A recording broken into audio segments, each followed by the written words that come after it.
Donc pour la question 4, la question 4, la voici, hop, elle est là. Et donc en fait là, il faudra utiliser une formule du cours dans le chapitre loi binomiale ou probabilité. De manière générale, vous avez cette formule-là. Donc la probabilité que x est égal à k est égal à le nombre de combinaisons de k parmi n. Et ben c'était la probabilité du succès, on l'aura k fois, et multiplié par la probabilité de l'échec, et on aura forcément le complément à n. Ça, c'est la probabilité qui vient de votre cours, et on va l'utiliser ici. Alors, pour vous expliquer, si x est plus grand strictement que 2, c'est-à-dire que x, il vaut... Donc, enfin, concrètement, c'est-à-dire quoi ça? C'est-à-dire la probabilité que le nombre de machines défectueuses, parce que x est le nombre de machines défectueuses, c'est bien écrit ici, le nombre de machines défectueuses dans le lot, donc sur les 50, et ben x est le nombre de machines défectueuses. Si le nombre de machines défectueuses est plus grand strictement que 2, ça veut dire que, le nombre de machines défectueuses c'est 3 ou plus. Et donc c'est que la probabilité de l'événement x est plus grand que 2 strictement est égale à la probabilité que grand x est plus grand ou égal à 3. Vu que le nombre de machines est plus grand strictement que 2, ben forcément le nombre de machines, ça peut pas être 2,5, ça peut être 2,7 parce que c'est un nombre de machines. Une machine soit elle est défectueuse, soit elle n'est pas défectueuse, il n'y a pas de à moitié-moitié, donc il n'y a pas de demi-machine. Okay, donc ça veut dire que ben, x c'est un nombre entier. C'est un nombre. Ok, donc on a ça. Ça, vous pouvez passer par l'événement contraire. Ça. Parce que le problème, c'est que votre calculatrice ne permet pas d'utiliser ce symbole-là. Okay, votre calculatrice, elle connaît ce symbole-là et celui-là. Que deux. Okay, à vous de vous débrouiller pour avoir ce symbole-là ou ce symbole-là. Donc bien sûr, celui-là, la calculatrice ne connaît pas. La calculatrice ne connaît pas. Donc là, vous allez devoir utiliser l'événement contraire de ça. Donc, si la machine, le nombre de machines est plus grand ou égal à 3, l'événement contraire, c'est dire que c'est 2 ou moins. Imaginez que là, je vais essayer de faire un petit dessin pour que vous voyez bien. Donc ça, c'est x prend les valeurs, x appartient à au nombre entre 0, 1, 2, 3, 4, 5, tatati jusqu'à ta, 47, 48, 49 machines, 50 machines défectueuses. Hop, accolade. Ok, ça, c'est toutes les valeurs prises par grand X. Donc on a dit que comme le nombre de machines est plus grand strictement que 2, et ben c'est-à-dire que le nombre de machines ne peut pas être égal à 2, elle est plus grand ou égal à 3. Plus grand ou égal à 3. Donc il y a toute cette partie-là. Et bien si le nombre de machines est égal à 3, ou le nombre de machines est égal à 4, ou 5, ou 47, ou 48, ou 50, et ben ça m'intéresse. C'est-à-dire par rapport à ces probabilités-là, le fait que sur les 50 machines, si 5 machines sont défectueuses, et ben cette issue est favorable à cet événement-là.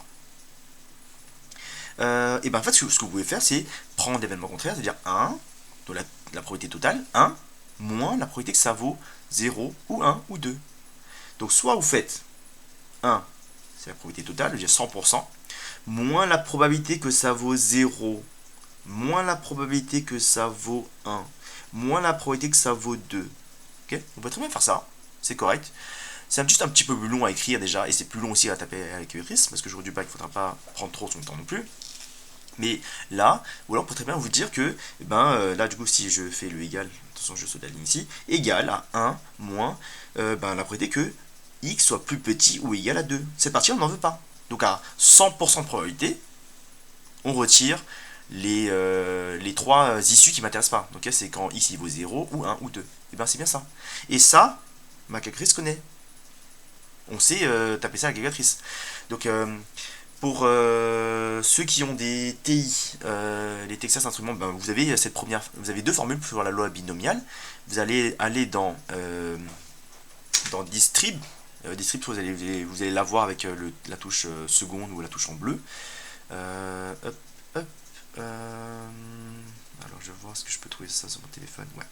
Alors, donc là ça ressemble un petit peu à la TI, parce que je suis plus habitué à la TI.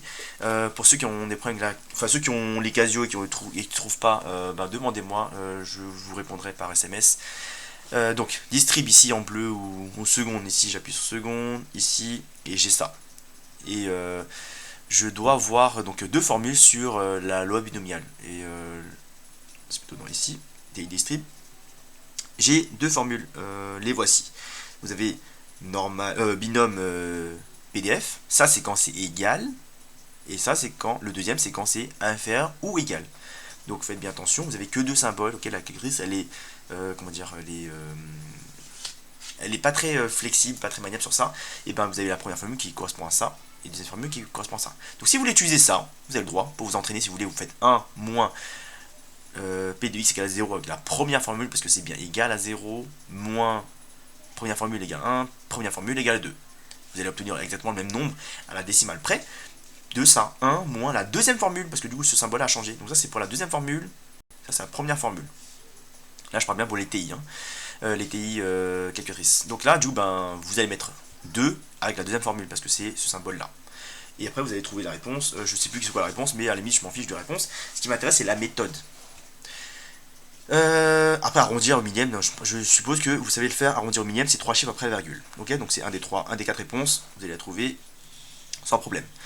Question 5.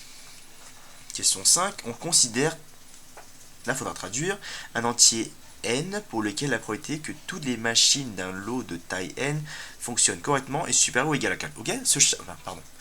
On considère un entier naturel, un entier n pour lequel la probabilité que toutes les machines d'un lot de taille n fonctionnent correctement est supérieure à 0,4. Ils auraient pu être un peu plus précis sur ça parce que on ne sait pas si c'est supérieur strict ou au sens large, mais bon, c'est pas grave. Vous allez voir qu'il n'y a pas de problème par rapport aux solutions proposées.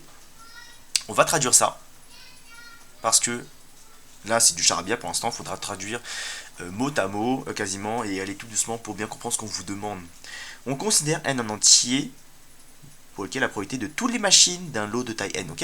Donc là, du coup, vous dit que la taille du lot, on va piocher n machines, et toutes les machines fonctionnent correctement.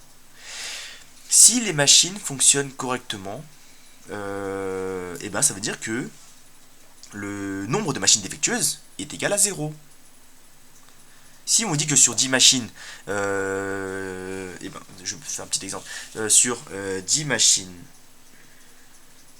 si x égale, enfin je vais mettre un petit point ici, si par exemple, on va dire que s'il y a 2 machines défectueuses, ça veut dire que ben, grand X il vaut 2.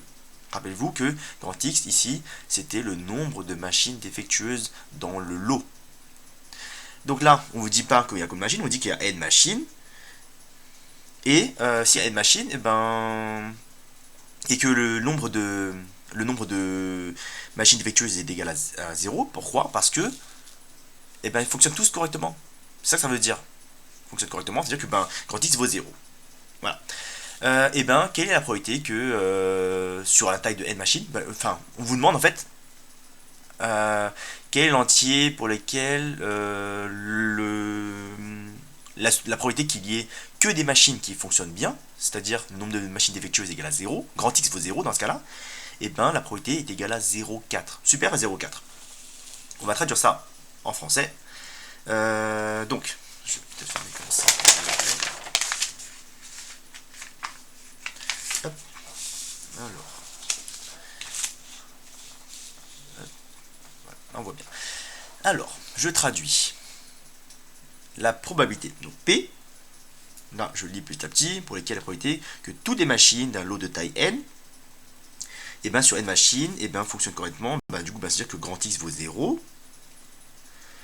Grand X vaut 0 sur un échantillon de 4. Okay, donc cette probabilité doit être supérieure à 0,4. Voilà ce que ça veut dire.